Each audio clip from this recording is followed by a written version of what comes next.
வணக்கம். ஹலோ தோழர். வணக்கம். சொல்லுங்க தோழர், இன்னைக்கு என்ன பேசுவோம்? மாநில அலப்பறைகள் பார்க்க போறோம் தோழர். வாரம் ஒரு காமெடி மாற்றம் நம்மளுக்கு. ஏதோ இந்த சேலம் மீட்டிங் நடந்து முடிஞ்சிச்சுல, அந்த மீட்டிங்ல வந்து இந்த ஸ்டாலின் கொடுக்குறா 1000 ரூபாய் 500 ரூபாய் எங்களுக்கு வேணாம் நான் கேட்டுமா அப்படின்னு சொல்லிட்டு ஒத்த கால நின்று காமெடியா பேசி வச்சிருக்காங்க தற்குறித்தனமா.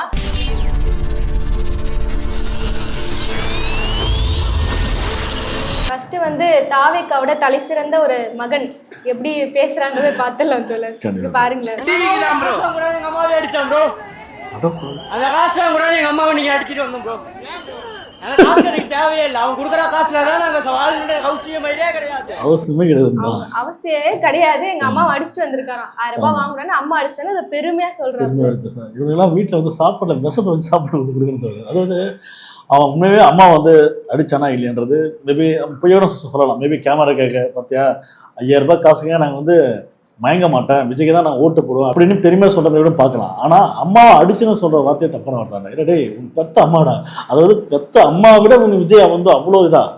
விஜய் யார் தோட விஜய் என்ன சொந்தக்காரனா மாமனா? ஏன்னா உனக்குன்னு வந்து நிற்க மாட்டான். அவன் ஒரு சினிமா நடிகர் வந்து சினிமா நடிகனா போனான், அதை விட்டு போய் அம்மாவை அடிச்சுட்டு அதான் இதெல்லாம் விஜய் பார்த்த கூட சம்ப காண்டாயிடுவாரு. டே பைத்தியங்களா யாரா நீங்க தற்கொலை தான் இருக்கீங்க அப்படின்னு தோணுது. ஆனா இவன் பெருமையா சொல்லல, பெருமை நான் வாயால சொல்ல. ஆனா ஒரு பெண் வந்து எனக்கு ஒரு பெருமை அப்படின்னு சொல்லியிருக்காங்க. 1000 ரூபாய் வாங்காம இருக்கிறது என் பெருமைன்னு சொல்லியிருக்காங்க. அந்த வீடியோ பாருங்க. யாரு காட்டுங்க தானில. நான் வந்து மாச காசே 1000 ரூபாய் போடுவாங்க பாத்தீங்களா, அதே நான் இன்ன வரைக்கும் வாங்குனது கிடையாது. ஏமா? அது நான் பெருமையா சொல்லுவேன். டிஎம்கே ஆட்சியில கொடுக்குற எந்த சலுகையுமே நான் பயன்படுத்திக்கிட்டது கிடையாது. பாத்தீங்களா? எதனாலனா எனக்கு பிடிக்காது. நான் சொல்றேன், எனக்கு அரசியலே பிடிக்காது. தமிழக வெற்றி கழகம் எங்க அண்ணா தளபதி ஆட்சிக்கு வந்ததுனாலதான் இந்த அரசியல் களத்துக்குள்ளே நான் இறங்கி இருக்கேன். அதாவது விஜய் அண்ணா அரசியலுக்கு வந்ததுக்கு அப்புறம் தான் அரசியலுக்குள்ளே வந்து பாத்துருக்காங்களாம். அரசியல் பிடிக்காதுல, அரசியல் தெரியாது. தோழர் அவங்களுக்கு 1000 ரூபாய் வரல போல தோழர். அந்த அந்த கார்டன்ல பேசிக்கிறாங்க. ஏன் பாத்தீங்களா அவங்க போட்டுக்கிற பாத்தீங்கன்னா அந்த செயின் கோல்டு எல்லாம் பார்த்தோன்னா ஏதோ ஒரு பணக்கார கூட மாதிரி தெரியுது. அதாவது இந்த 1000 ரூபாய் வந்து எல்லாருக்கும் தூக்கி வந்து கொடுத்துட மாட்டாங்க. அது நீ பெண் அப்படின்றதுக்காக அந்த திட்டம் வந்து கொண்டு வரல. ஏழ்மையான பெண்களுக்கு மட்டும்தான், அது ஏழ்மையான ஃபேமிலிக்கு. அந்த அதாவது இந்த அம்மா பார்த்தா கொஞ்சம் பணக்கார வசதி மாதிரி தான் இருக்கு. அது பணக்காரர்லேயும் வந்து பைத்தியம் பிடிச்ச பணக்காரர் நினைக்கிறேன். விஜய்ன்ற ஒரு பைத்தியத்துல வாழ்ற மாதிரி இருக்கு. அதனால அது 1000 ரூபாய் மேபி வராம கோட்டெல்லாம் பேசுது. எனக்கு கொடுத்துட்டு வேணான்னு சொன்ன மாதிரி சொல்றாங்க. அங்க வரவே இல்ல, வந்திருக்க மாட்டாங்க. அதை வந்து பெருமையா சொல்றது. நான் வாங்கினதே இல்ல, இன்னும் எனக்கு வரதே இல்லை, ஏன்னா நிறைய காசு இருக்குன்ற மாதிரி சொல்லியிருக்காங்க. அதான் இப்போ 1000 ரூபான்றது வந்து எல்லாருக்கும் அது வந்து போய் சேராது. ஏழ்மையான பெண்கள் அது வந்து ஆண்டு வருமானத்தை பொறுத்து தான் அந்த 1000 ரூபாய் போய் சேருது. அப்போ உதவித்தொகை, ஊக்கத்தொகை, அப்போ இந்த மாதிரி திட்டங்கள், இந்த மாதிரி சலுகைகள், இந்த மாதிரி ஆஃபர், இந்த மாதிரி விஷயம் வந்து யாருக்கு கொடுக்குன்னா ஏழைகள் தான். ஏதோ பணக்காரங்க கிடையாது. ஆனால் மோடியை பார்த்தீங்கன்னா பணக்கார முதலுக்கு தான் வந்து நிறைய பெனிஃபிட் கொண்டு வர்றாரு. என்ன வரியில இருந்து ஆரம்பிச்சு லோன் கொடுக்கறத ஆரம்பிச்சு பார்த்தோன்னா அதானிலேருந்து அம்பானி வரைக்கும் இவங்களுக்கு தான் பணக்கார முதலுக்கு தான் தூக்கி போடுறாரு. ஏழ்மையான மக்களுக்கு முன்னோட்டுறதுக்கு எந்த ஒரு வசதி இல்லை. ஆனால் இந்த திட்டம் இந்த 1000 ரூபான்றது பார்த்தோன்னா ஏழ்மையான மக்களுக்கு அது ஒரு பெரிய விஷயம் தருது. இப்போ நம்மளுக்கு அது சாதாரண மனிதரும் பார்க்கலாம், ஏழ்மையான மக்களுக்கு அது ரொம்ப பெரிய அப்படி இல்ல. ஏழ்மையான மக்களே தாவேக்கால இணைஞ்சிட்டா எப்படி இருப்பாங்க? அதுதான் அதே ஏழ்மையான பெண் இந்த தொகையை வாங்கிட்டு அவங்க எப்படி பேசிருக்காங்கன்றத பார்த்தல. இவங்க தான் தோழர் அந்த ஏழ்மையான பணக்கார பெண். தந்தி டிவில வந்து பேட்டி கொடுக்குறாங்க. சேலம் மீட்டிங் முடிச்சுட்டு இந்த மாதிரி 5000 போட்டிருக்காங்களே என்னும் போது, எனக்கு எதுக்கு நான் மீட்டிங்ல வந்து பாக்குறேன் சேலம்ல திடீர்னு 5000 எதுக்கு 5000 போடுறீங்க, எதுக்கு இது என்ன பிளானு, நாங்க கேட்டுமா 5000 பேசினாங்க. அதுக்கப்புறம் தான் கொஞ்சம் வெளியே வந்துச்சு. போன் எடுத்து காமிச்சாங்க, 5000 போட்டிருக்காங்க பாருங்கன்னு சொல்லிட்டு.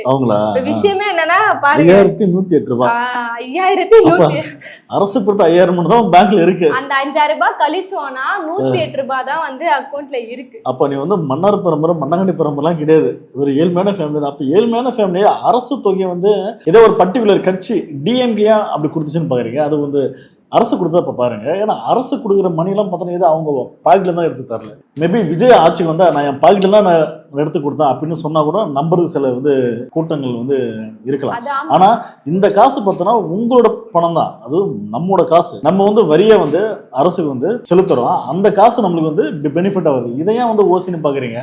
ஆனா அவங்க தலைவரே பேசுறதோட மேடையிலே பேசிட்டாரு. ஏன் வந்து இது வந்து ஓசினு பார்க்குறீங்க ஊக்கத்தொகைன்றாங்க. ஆனால் பார்த்தீங்கன்னா என்ன சொல்லுது, இவ்வளோ மேடையில் வந்து வாழ்க்கையே பேசினா கூட வர்ற கூட்டம் பார்த்தோன்னா விஜய் தான் வேணும்னு பார்க்குறது இல்லையா, விஜய் என்ன சொல்றாரு கூட காது குத்து வந்து கேட்காத மாதிரி தான் வந்து. ஆமா, நீங்க சொல்ற மாதிரி காதுலயே வாங்க மாட்டாங்கடா விஜய் என்ன பேசுறாங்கன்னு. அதுக்குன்னு ஒரு கட்டுப்பாடு விதிச்சாங்க, இதெல்லாம் பண்ணிட்டு வராதிங்க, இதெல்லாம் இருந்தா வராதிங்கன்னு சொல்லிட்டு. அதையும் மீறி இதை பாருங்களேன், குழந்தைங்கள கூட்டிட்டு வரக்கூடாதுன்னு சொல்லிட்டாங்க. ஆமா. இந்த அம்மா பாருங்க. போய் பார்த்துட்டு வந்துட்டேனே விஜய் அண்ணனை பார்க்காம இருக்க முடியல என்னால. இப்பதான் இருக்க முடியல. விஜய் அண்ணனுக்கு அவசரம் நான் எல்லாம் 2.5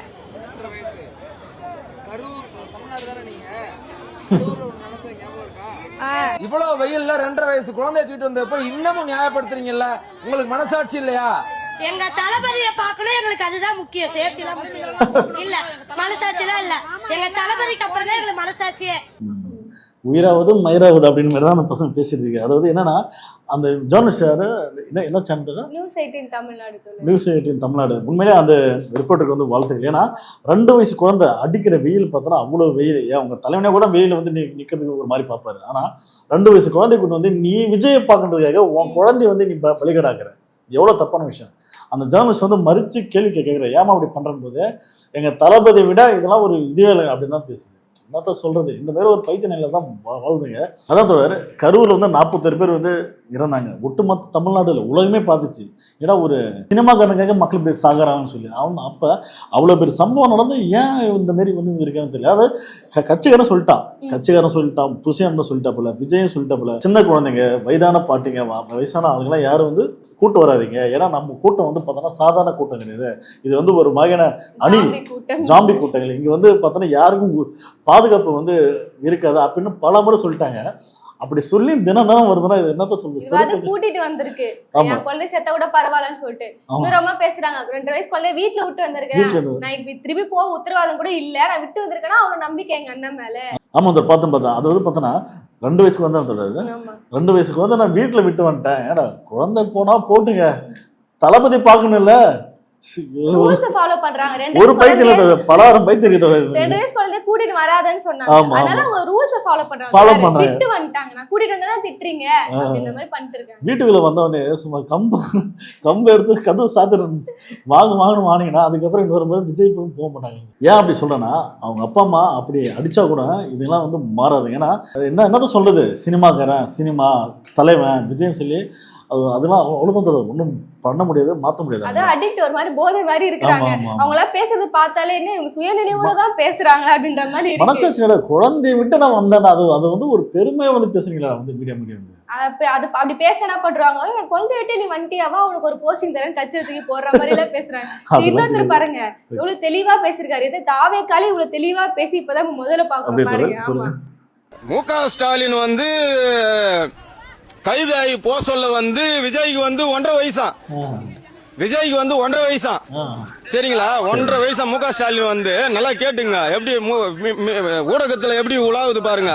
விஜய் கைதாகி போறப்ப, ஸ்டாலின் கைதாகி போறப்ப விஜய்க்கு வந்து 1.5 வயசா. அப்ப உதயநிதி ஸ்டாலினுக்கு என்ன வயசு? கேள்வி இந்த மாதிரி ஆட்கள் வந்து வாழ்ற வரைக்கும் டிவிக்கு கட்சி எவனால அழிக்க முடியாதா, அசிக்க முடியாதா?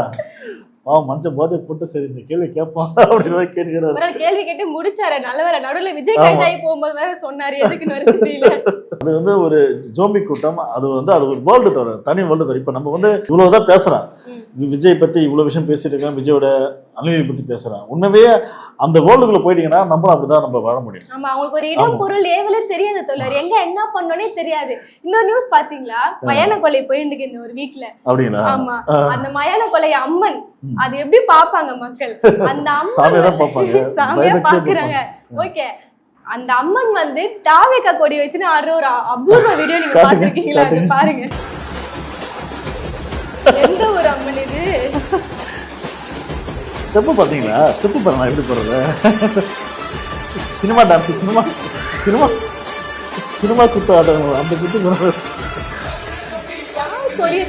பார்த்து குச்சி கொண்டு போய் கம்பத்துல விட்டு போகுது, கம்பி போகுது மேல, எலக்ட்ரிக் கம்பி போகுதுல்ல, அங்க விட்டு எந்த ஒரு காலி தோழர், இது என்ன ஒரு ஆட்டம்? சாமி முக்கியமா, விஜய் முக்கியமா? விஜய் தான் முக்கியம். அந்த ஒரு மக்கள் இதை எப்படி அனுபவிச்சாங்க? அங்க ஒரு பிஜேபி காரனா எவ்வளவு பெரிய போராட்டம் வெடிச்சிருக்கும். கல்ல விட்டு காளி சாமி கிட்ட நீங்க கொடி கொடுத்து ஆடுறீங்கன்னு சொல்லிட்டு மக்கள் பாத்துட்டு இருக்காங்க. ஒரு தற்கொலை கூட்டமா தான் இருந்திருக்கு. ஆமா ஆமா, அது இது யாரை வந்து அவமானப்படுத்தணும் இல்லையா, உண்மையா அந்த சாமியை வந்து அவமானப்படுத்தணும். ஏன்னா சாமியினவே பக்தி உள்ளவங்க வந்து அது வந்து ஒரு பயபக்தியை தான் பார்ப்பாங்க. ஆனா அந்த பயபக்தி எனக்கு ஒரு சாமியை வந்து விஜய் பாட்டை போட்டு கையில கொடி பிடிச்சு ஆடுறதெல்லாம் பார்த்தோன்னா சைனோ இது தாவேக்காக்கும் ஆர்எஸ்எஸ்க்கும் ஒரு இணைப்பு இருக்குன்னு ஒரு சைனா காமிக்கிறாங்களோ காலி கையில கொடி கொடுத்து ஒண்ணுக்குள்ள ஒண்ணு. பிஜேபி எதனா பேசினா விஜய் பேச மாட்டாப்புல, பிஜேபி வந்து விஜயோட பர்சனல் அட்டாக் பண்ணா கூட விஜய் வந்து பேச மாட்டாப்புல, படத்தை பிடிச்சு வந்தா கூட படத்தை பிடிச்சு வச்சா கூட சரி, படத்தை வெளியிடாம பிடிச்சு வச்சா கூட சரி, படத்தை வெளியிடாம முடக்கி வச்சா கூட விஜய் ஒரு வார்த்தை பேச முடியாது. அந்த அளவுக்கு வந்து ஒரு பாண்டிங் இருக்கு உங்களுக்கு. இன்னும் அமிதாப் தோழர் இருக்காங்க. இப்ப எலெக்ஷன் வந்துனுக்கு ஆமா தோழர் இந்த விருப்ப மனு ஒண்ணு வாங்குனாங்களே. ஆமா தோழர். என்ன சொல்றது? அது ஒரு அப்டேட் வெளிய வந்திருக்கு தோழர். என்னன்னு பார்த்தோம்னா 10,000 பேர் வந்து 100 ரூபாய் கொடுத்து ஃபார்ம் வாங்கி போனாங்க. பணிவுல போய் திட்டு வாங்கி வந்தாங்க ஈசர் மக்கள் கிட்ட என்னன்னு சொல்லிட்டு.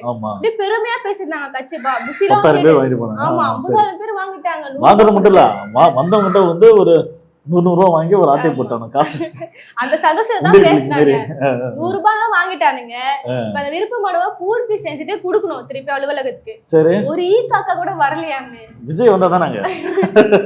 அன்னைக்கு என்ன பண்ணிருப்பாங்க, விஜய் வந்து வராரு வாங்கலாம்னு சொல்லி மேபி ஒரு வாட்ஸ்அப்ல செய்தி வந்து இது பண்ணிருப்பாங்க. அதனால ஒட்டுமொத்த கூட்டமா அங்க வந்து வந்துருக்கும். அதான் சினிமால படம் பார்க்க போற மாதிரி தானே, ஒரு 100 ரூபாய் கொடுத்தா அவரை பாத்துருவாங்க அந்த மாதிரி போயிருக்காங்க. அதே மாதிரி நீ ஃபார்ம் கொடுக்கும்போது விஜய் வராரு வாங்கலாம் சொல்லி வச்சுங்க. ஆமா, போயிட்டு மக்கள் கூட்டம் அப்படியே ஒரு மாதிரி ஆயிருக்கு. சும்மா வந்திருப்பாங்க, ஃபார்மோட வந்திருக்க மாட்டாங்க. ஏன்னா அந்த ஃபார்ம் ஃபில் பண்றதுல வந்து அந்த அளவுக்கு நம்மளுக்கு அறிவு பத்தாது. என்னடா எதேதோ கேட்டு வச்சிருக்கீங்களே, ஏதோ வட்டமா அதுன்னு சொல்றீங்களே, எனக்கு எதுவுமே தெரியலன்னு அதை ஃபில் பண்ணாமலே விட்டுருப்பாங்க. அது அவங்களுக்கு பெரிய லாஸ் தோழர். ஃபார்ம் கொடுக்கும் போது மறுபடியும் 10,000 5,000 கொடுக்கணும் போல. அது அப்படியா? அதனால போயிட்டு இருக்காங்க. ஆனா அந்த மூஞ்சி காமிச்சா போதும், அந்த விஜயோட ஃபேஸ் காமிச்சா போதும், எப்படி வேணா வந்து கூட்டம் வந்துடும் தோழர்.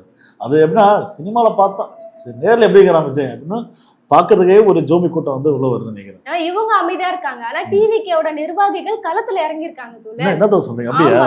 ஆல்ரெடி சர்வே எடுக்கிறேன்னு சொல்லிட்டு அடி வாங்கி ஒரு சண்டை போயிட்டு அடி வாங்கிட்டு வந்தா நாம போயிட்டு ஏரியா மக்களுக்கு போயிட்டு வாயை கொடுத்து போயிட்டு ஆதார் கார்டு கொடுங்க, ஓட்டர் ஐடி கொடுங்க, போன் நம்பர் கொடுங்க. ஏன்டா சர்வே எடுங்க இல்ல ஜிபே நம்பர்.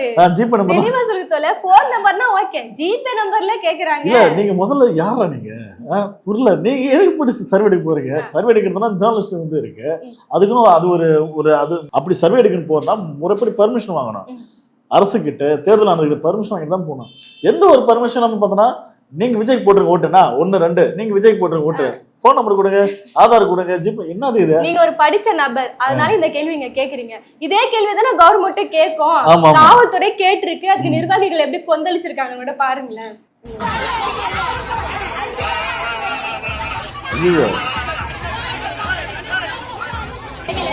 போலீஸ் இடமே சீரியே டிவிக்கா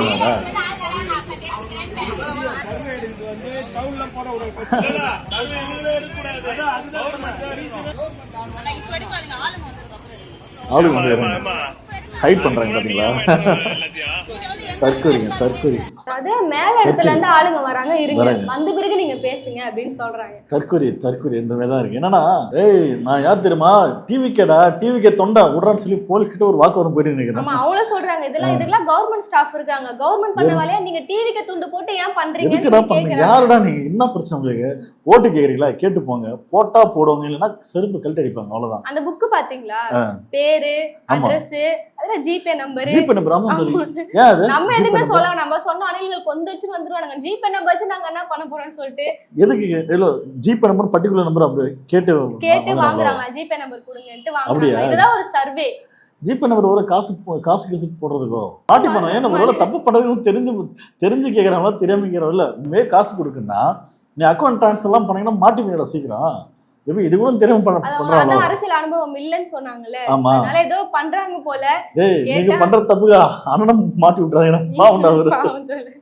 ஜிபே நம்பர்ல உங்களுக்கு வந்து காசை போட்டுறேன், எப்படின்னா எங்க விஜய்க்கு வந்து ஓட்டை போட்டுருங்க அப்படின்னு சொல்லி வீடியோ எடுத்து விட்டீங்கன்னா வச்சுக்கா ஒன்னு சூப்பரா நீங்களே ஆப்பு வச்ச மாதிரி இருக்கு. அப்படியே கொண்டு வந்துருவாங்க பாருங்க. 2-3 பெண் நிர்வாகிய திமுக அரசு எப்படி மதிச்சு கேள்வி கேக்குறாங்க பாருங்க. ஏன்னா கொஞ்ச நேரத்தை ஐசியூல இருப்பாங்க இவங்க 3 பேரும், அந்த மாதிரி விட பண்ணிடுவாங்க. அது எப்படின்னா ஒரு ஏமாற்றம் அப்படின்னா எப்படின்னா ஒரு விஷயத்த பண்ணி ஆளுங்கட்சிக்கு எதிராக வந்து எதிர்கட்சி நாங்க தான்டா 2 பேருக்கு தான் போட்டி, ஒன்னு டிஎம்கே ஒன்னு டிவிகே அப்படின்னு மாதிரி களத்துல வந்து இறங்கி வேலை பாக்குறேன். என்னத்த படத்தோட சோசியல் மீடியா திறந்தாவே இந்த மாதிரி மனக்குதித்தனமா மடக்கு ஊதியத்தனமா ஏதாவது பிரச்சனை பண்ணிக்கிறான் அவன் அடிக்கடி. ஆனா தோழர் அப்படி சொல்லாதீங்க தோழர். ஏன் சட்டம் பாயும். ஐயோ, என்ன தமிழ்ல சொல்றீங்க? சொன்னீங்கன்னா சட்டம் பாயும். ஐயோ.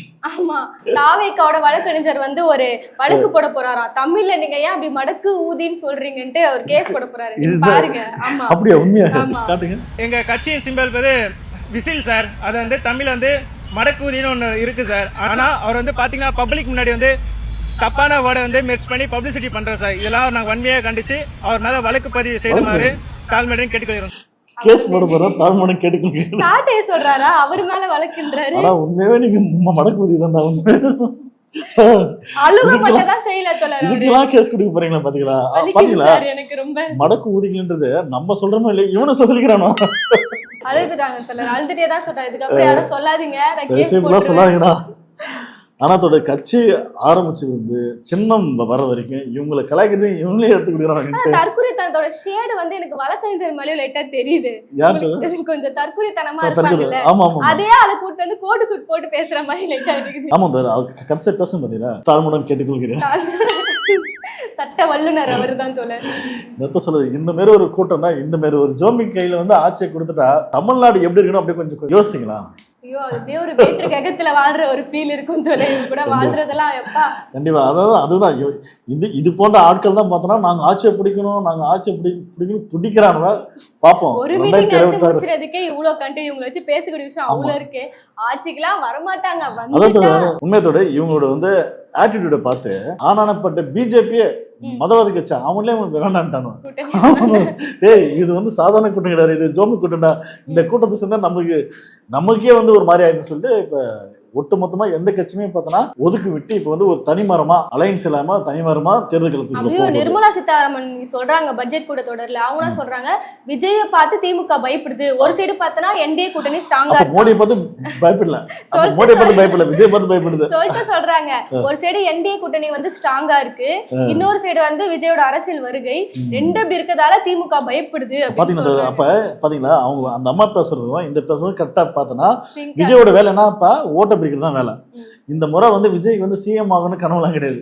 ஓட்டை பிரிச்சு விடணும். யாருக்கு? என்டிஏ கூட்டணிக்கு அதிக வாக்குகள் வேணும் அப்படின்னு கேட்க விஜய் போன்ற ஒரு ஆட்களை உருவாக்கி ஓட்டை பிரிக்கிறதுக்கான வேலையை தான் ஏற்பாடு பண்ணாங்க. ஆரம்பத்தில் சீமான் பண்ணிட்டு இருந்தாரு. இப்ப சீமான் வந்து கொஞ்சம் பழசாயிட்டாரு. இப்ப அடுத்து வந்து விஜய். அவ்வளவுதான். இதுதான் மக்களே. இதெல்லாம் நம்ம ஏன் பேசணும்னா தெளிவாயிடுங்க நீங்க. சரி, ஓகே தோழர், பார்க்கலாம். இப்ப பிப்ரவரியில வந்து இன்னொரு மீட்டிங் வேலூர்ல போறேன்னு சொல்லி வச்சிருக்காங்க. அதையும் வந்து மதியானம் 12 மணிக்கு தான் வந்து அனுமதி கேட்டிருக்காங்க. ஏன்னா உங்களுக்கு மீட்டிங் போற டைம் இருக்கு. ஏன்னா அதுக்கு பின்னாடி ஜோசியர் இருக்காங்க. அவங்க ஜோசியர் வந்து மதியான டைம்ல இருக்க சொல்றாரு போல. அதனால மீண்டும் இப்பதான் ஒரு நம்ம ஒரு விஷயம் பேசுவோம். விஜய் கூட பார்த்தனா கட்சியில உள்ள அந்த எம்எல்ஏ கேண்டிடேட் கூட பார்த்தனா ஜாதகம் பார்த்துதான் ஆட்கள் சேர்க்கிறாராமா. அப்படியே கர்நாடகால பெங்களூர்ல ஏதோ ஒரு ஜோசியர் பெரியார கட்சி, அதான் பெரியார கொள்கை தலைவரை வச்சுட்டு நீ எல்லாம் ஜாதகம் பார்த்தணும், நல்ல நேரம் பார்த்தணும், மக்களை சந்திக்கிறது, மீட்டிங் போடுறது, கட்சி தொண்டர்களை வந்து தேர்ந்தெடுக்கணும்னா அவனும் ஜாதகத்தை வாங்கி பாக்குறது தெரியல. இதெல்லாம் கட்சியா இல்ல கார்முஞ்சி கட்சியான்னு தெரியல. என்ன கட்சி? அதே ஜாதகம் சொல்லாதா இந்த மதியானம் வச்சனா இன்னைக்கு ஒரு உயிர் போகுது, பலி எண்ணிக்கை இருக்குன்னு சொன்னா அதே நம்ம ஏத்துக்கலாம். வச்சு முடின்றாங்க. இந்த வாட்டியும் அதே மதியானம் தான் வைக்க போறாங்க தோழர். மக்கள் திருந்தாதுங்க. நம்ம எத்தனை வீடியோ போட்டாலும் திருந்தாதுங்க. எத்தனை குழந்தைகள் குறியும் போறாங்களோ பாக்கலாம் தோழர். சோ அன்னைக்கு என்ன கண்டென்ட்டோ அடுத்த வீடியோல பாத்துடலாம். இந்த வீடியோ பத்தின கருத்துக்களை மறக்காம நம்ம கமெண்ட் செக்ஷன்ல சொல்லிடுங்க.